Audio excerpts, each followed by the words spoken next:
Kisah menyeramkan yang mungkin tak pernah Anda bayangkan, ternyata benar-benar terjadi. Dari peristiwa mistis yang merindingkan bulu kuduk hingga kejadian horor yang masih menjadi teka-teki sampai sekarang. Selamat datang di channel kami, tempat di mana kisah nyata yang menakutkan diceritakan kembali untuk Anda. Jika Anda menyukai cerita-cerita seram, urban legend, atau kejadian mistis yang pernah terjadi di dunia nyata, jangan lupa untuk subscribe. Aktifkan lonceng notifikasi agar Anda tidak ketinggalan cerita-cerita horor terbaru di channel ini. Siapkan nyali Anda, karena kisah kita segera dimulai. Halo semuanya, nama saya Rina. Saya ingin berbagi pengalaman menakutkan yang benar-benar mengubah hidup saya. Saya tidak pernah berpikir hal seperti ini bisa terjadi pada saya, tapi mungkin ini juga bisa jadi pengingat untuk kita semua. Ceritanya berawal ketika saya dan teman-teman memutuskan untuk pergi berkemah di sebuah hutan yang agak terpencil. Kami semua merasa butuh liburan dari kesibukan kota, dan hutan ini tampaknya pilihan yang sempurna. Kami sudah sering mendengar cerita tentang tempat ini, katanya cukup angker, tapi tentu saja kami tidak terlalu percaya. Itu cuma cerita, kan? Kami tiba di hutan menjelang sore. Matahari mulai terbenam, dan suasana berubah menjadi sedikit mencekam. Ada sesuatu tentang cara angin berhembus di antara pepohonan yang membuat bulu kuduk saya berdiri. Tapi saya mencoba mengabaikannya. Kami mendirikan tenda di dekat sebuah danau kecil. Airnya tenang, memantulkan cahaya bulan yang mulai naik. Sambil duduk mengelilingi api unggun, kami mulai bercerita, tertawa, dan menikmati malam. Namun semakin larut, suasana semakin aneh. Teman saya, Anton, tiba-tiba terdiam dan menatap ke arah pepohonan. Ada yang lihat itu, katanya dengan suara bergetar. Kami semua mengikuti arah pandangannya, tapi tidak ada yang aneh. Cuma pepohonan dan bayangan. Saya berpikir mungkin dia hanya bercanda, mencoba menakuti kami, tapi ekspresi wajahnya tidak berubah, tetap serius dan ketakutan. Malam itu, kami memutuskan untuk tidur lebih awal. Tapi saya tidak bisa tidur nyenyak. Ada perasaan gelisah yang terus menghantui. Sekitar jam 2 pagi, saya terbangun oleh suara gemerisik di luar tenda. Awalnya, saya pikir itu hanya binatang kecil, tapi kemudian suara itu semakin keras seperti langkah kaki. Dengan hati-hati, saya membuka resleting tenda sedikit untuk mengintip keluar. Dalam remang-remang cahaya bulan, saya melihat sosok hitam berdiri di tepi danau. Saya tidak bisa melihat wajahnya dengan jelas, tapi saya tahu dia sedang menatap ke arah tenda kami. Jantung saya berdegup kencang. Saya menutup resleting kembali, berharap itu hanya khayalan. Pagi harinya, saya menceritakan apa yang saya lihat kepada teman-teman. Ternyata Anton juga melihat hal yang sama. Kami mencoba mencari jejak atau tanda-tanda kehadiran seseorang di sekitar danau, tapi tidak menemukan apa-apa. Hari itu berlalu dengan perasaan tidak nyaman yang menggantung di udara. Kami memutuskan untuk pulang lebih awal.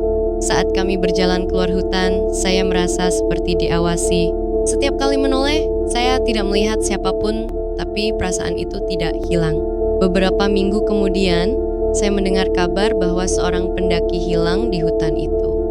Polisi menemukan barang-barangnya di dekat danau tempat kami berkemah. Tubuhnya tidak pernah ditemukan. Saya tidak tahu apa yang sebenarnya terjadi malam itu. Mungkin itu hanya imajinasi saya, tapi setiap kali mengingat sosok yang berdiri di tepi danau, saya merinding. Saya tidak pernah berkemah lagi sejak saat itu. Setelah kejadian itu, saya berusaha melupakan pengalaman menyeramkan di hutan. Namun, setiap kali saya memejamkan mata, bayangan sosok itu kembali menghantui saya. Saya merasa semakin tertekan dan mulai mengalami mimpi buruk. Dalam mimpi-mimpi itu, saya selalu kembali ke tepi danau. Sosok hitam itu berdiri di sana, lebih dekat dan lebih nyata. Saya bisa merasakan dinginnya udara malam, mendengar gemerisik daun, dan yang paling menakutkan merasakan tatapan sosok itu menembus jiwa saya. Setiap kali saya terbangun, napas saya tersengal-sengal, dan tubuh saya dibasahi keringat dingin. Saya memutuskan untuk mencari tahu lebih lanjut tentang hutan itu. Setelah beberapa pencarian, saya menemukan bahwa hutan tersebut memang memiliki sejarah kelam.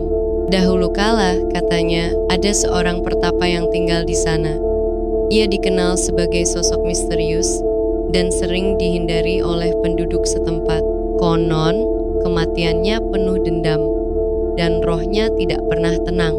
Cerita ini mengganggu saya, tetapi juga membuat saya penasaran. Saya merasa perlu mendapatkan jawaban atau setidaknya sedikit ketenangan. Dengan perasaan campur aduk, saya memberanikan diri kembali ke hutan, kali ini sendirian pada siang hari. Sesampainya di sana, suasana terasa berbeda. Meskipun matahari bersinar terang, ada aura ketenangan yang tidak biasa. Saya berjalan menuju danau, tempat semua ini dimulai.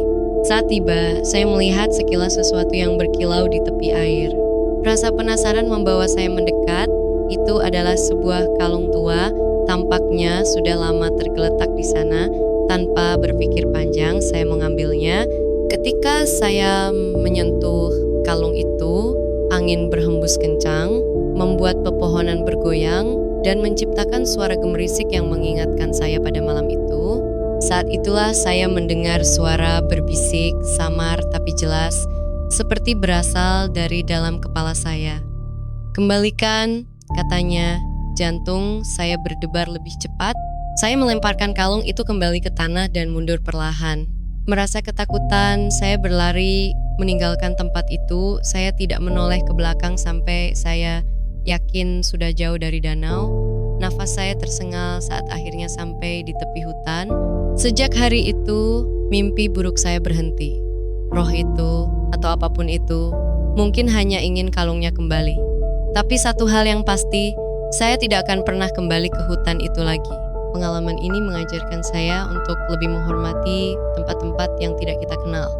Ada hal-hal di dunia ini yang tidak bisa kita jelaskan dan mungkin lebih baik dibiarkan begitu saja. Jika Anda merasakan sesuatu yang tidak beres, percayalah pada insting Anda. Jangan abaikan tanda-tanda dan yang terpenting, jangan pernah mengganggu yang sudah tenang.